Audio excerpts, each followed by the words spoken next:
By late March 1944, Soviet forces had surged into Romania, crossing the Pruth River and pushing toward the critical roads between Chernovtsi and Bucharest. With the 7th Panzer Division standing in their path, a clash of armor was inevitable. Bruno Friesen, a Panzer IV gunner in the 25th Panzer Regiment, 7th Panzer Division, found himself waiting at Suceava, 75 kilometers south of Chernovtsi, alongside his company. In his memoirs, Bruno Friesen provides a clear and detailed account of German armored vehicles, offering insights into their combat performance and the realities of frontline warfare. He vividly recounts the battle at Suceava, detailing how his company of Panzer IVs faced the full force of a Soviet assault. Friesen's company had recently unloaded 17 Panzer IVs, but their ultimate fate remained unknown. Facing an oncoming wave of Soviet T-34-85s with mounted infantry, the terrain offered little room for maneuver. Soggy fields and water-filled ditches meant a brutal, head-on clash was unavoidable. The ideal defensive position was a side road with a wide field of fire, rather than being forced to hold ground directly on or beside the main road. This allowed the Panzer IVs to angle their hulls, using the main gun over a front corner to add effective slope to both the frontal and side armor. However, this positioning came with drawbacks. The driver and radio operator disliked it, as the gun barrel often obstructed their hatches. Worse, with 87 shells stored behind them, their emergency exit through the turret was blocked. Despite these concerns, the unit took up positions off the road, preparing for battle.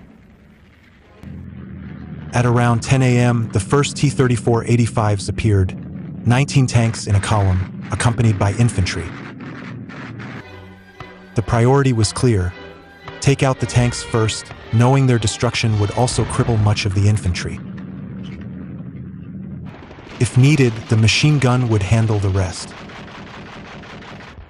The only usable machine gun was the radio operators, as the main gun was loaded with armor-piercing shells, making the coaxial MG-34 impractical for precise fire. The tank's telescopic sight had different range scales, up to 2,400 meters for capped AP shells and 1,400 meters for composite rigid rounds. With AP rounds loaded, they were ready to engage. Firing armor-piercing shells required full concentration. The gunner needed both hands for the 75mm gun, making the foot-operated MG-34 a secondary concern. At 250 meters, the first shot struck the leading T-34 at a 45-degree angle. Flames erupted instantly, forcing Soviet infantry to scatter like startled groundhogs. A brief but intense engagement ensued as the well-positioned Panzer IVs tore through the Soviet tank column. Positioned 175 meters off the highway, they soon saw other Panzer IVs had done their job. At least 8 T-34s were destroyed within 10 minutes, marked by thick black smoke. Their positioning had paid off, though they lost 2 Panzer IVs. Fortunately, the crews survived and prepared to escape. No Soviet infantry remained in sight, likely retreating with the surviving T-34s toward Jassy. But the battle wasn't over. With both the T-34 and late-model Panzer IV capable of 48 kilometers per hour on solid ground, pursuit was possible, but so was danger. Soviet and German anti-tank mines were a constant threat. These metal disc-like explosives, about 31 centimeters in diameter and packed with up to 5.44 kilograms of TNT, could snap a track and destroy a tank suspension. Worse, the shockwave often left drivers and radio operators dazed, sometimes unable to walk for hours. Every crew feared them. Bruno Friesen recalls the events. Our company commander wasted no time, giving the order to pursue immediately. 3 Panzer IVs broke from cover, leaving the remaining 12 as a rear guard. Leaving our safe position, we sped onto the highway in a loose formation. With plenty of fuel and ammunition, the only concern was catching the retreating T-34s. Mines weren't a worry. The Soviets had already cleared the path for us in their escape. They could have slowed us down with smoke or flanked us with reinforcements, but neither happened. The chase was on. Our orders were clear: attack the T-34s from behind. An unorthodox tactic, but one that could work. The muddy spring fields made off-road escape impossible for both sides, keeping the fight on the highway. Our biggest advantage? The Panzer IV's 80mm frontal armor faced the enemy, while the T-34s exposed their weak 30mm rear armor. But there was a risk. Soviet crews could turn on a dime to face us head-on. We had to catch them fast and strike before they could react. After a 5-kilometer chase, we caught up with all 11 T-34s just past a bend in the highway. They were stretched out in an uneven column, completely unaware of us. No rear guard, not even a soldier on foot. The plan was simple: strike first, strike hard. Each gunner would aim with a 6 o'clock hold, targeting the engine compartment between the exhaust pipes. A direct hit would disable or destroy the tank, sending a white-hot AP shell melting through to the crew. Another option was to aim just above the rear deck, striking the turret under its overhang to cripple it. Our first volley would be a deadly surprise. The second would follow immediately. Then we'd try to knock out the lead T-34 at the next bend, trapping the rest in a bottleneck, leaving them nowhere to run. Our 3 Panzer IVs stopped, taking aim at the unaware T-34s just 300 meters ahead in the bend. The first and second volleys sounded like rapid salvos. When the dust cleared, 4 T-34s were burning. We later confirmed our kills. Our crew had taken out one, making it 2 for our Panzer that day. Before we could fire again, the surviving T-34s quickly swung their guns backward, giving the Soviet infantry clinging to them an unexpected ride. They didn't stop to face us, but fired over their rear decks like modern-day Parthian archers. As we continued shooting, another T-34, hit and burning, swerved off the road. That left 6 still running. The Soviet infantry had disappeared with them. No stragglers, no desperate last stands. Just tanks fleeing under fire. One of the T-34s, firing from 650 meters, landed a glancing hit on our turret. The round didn't penetrate, but it gouged a 20-centimeter scar that locked our gun in place, stuck at 2 o'clock. We were out of the fight, at least with our main gun. With our Panzer IV now damaged, we turned back towards our initial battle site. The 6 remaining T-34s had vanished, roaring south toward Jassy. Our 3-vehicle column returned cautiously, the lead tank covering forward while the last kept an eye on our rear.